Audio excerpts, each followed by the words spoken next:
Hapon po mga katiid. So ipakita ko na naman sa inyo yung mga steam nga mga seashell nga nakuha sa mga hard rock or sa hard cement sa hukay ng father ko.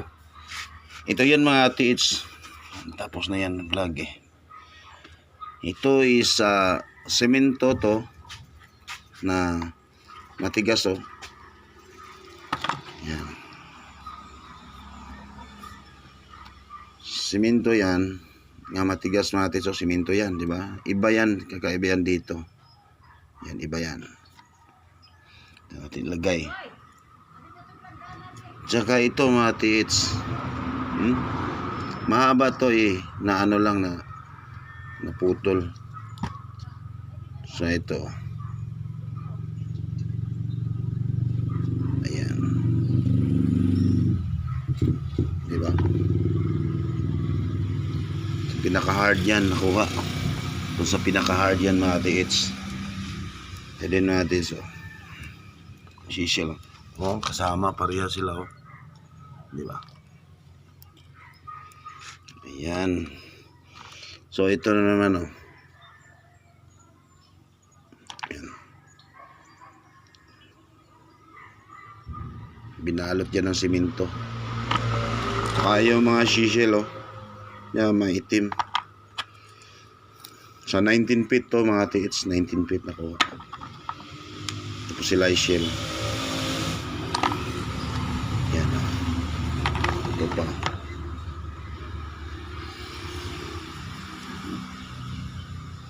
Sa 19 feet. Ito pa. Ayan. Ito. Marami to mati. Hindi lang makita ng papa kasi malabo na yung mata niya sa pag chisel sa mga cemented rock, mga semento na hard cement sa ilalim for 19 feet. Saka ito yan. Saka ito yung mga kids. Diba? Klarong buhay-buhay na seashell yan.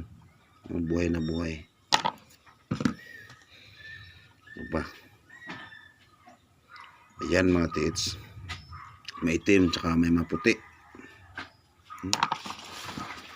Actually, buo sila pero natamaan lang ng chisel. Ganun pa din. Na-recover pa din natin mga steam na to. Ano lang is na medyo nabasag sila kasi natama kasi sabi ko na hindi makikita ng papa ko kasi medyo hindi na mabuti yung kalagayan ng mata niya. Ito pa yun oh, makapal, hindi to taklobo. Ayan. Ayan. Isang seashell din galing sa dagat. Ayan. Ito is fossilized shell na sa hard rocks o hard cement, no? Slice shell, hard cement, diba? Ito pa may iba pa dito. Ito, talagang makakuha tayo ng mga legit na mga SDM na galing sa hukay. Yun oh, binalot ng cement. Ito semento to mga dates. Lahat yan is mga semento na yan. Oh. Diba? Siya. Saka ito mati, katulad dito mati, nilamon siya. Ito mga shell na yan, nilamon sa hard cement. Hard talaga yan mga tiits. Mahirap kunin at mahirap bakbakin. It's very hard. Yan lahat yan, hard yan. At ito naman, isang bato na binalot ng simento, katiits. Yan. 19 feet na kuha to. Bato to sa ibabaw na binalot ng simento. Ang tagal na kuha nito.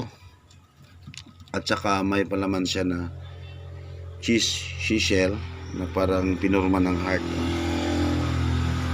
Wala tamaan ng hindi to pinurma ng heart. Natamaan pala to ng seashell dito. So brushel siya galing sa dagat. Ayan natin. So kita natin. Ayang mga bato na yan.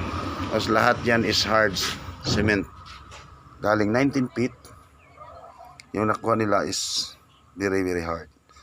So, tinadyagaan lang ng papa ko chillen para maging malalim yung hukay. Okay? Maraming salamat po. Shout out sa lahat ng mga treasure hunter na followers ko dyan or sa mga nagsuporta sa akin sa mga videos ko about sa Yamashita Treasure dun sa page ko sa Philippine Treasure Recovery Channel. At maraming salamat sa support. Sana hindi kayo magsawang magsuporta sa mga videos ko. Bye bye.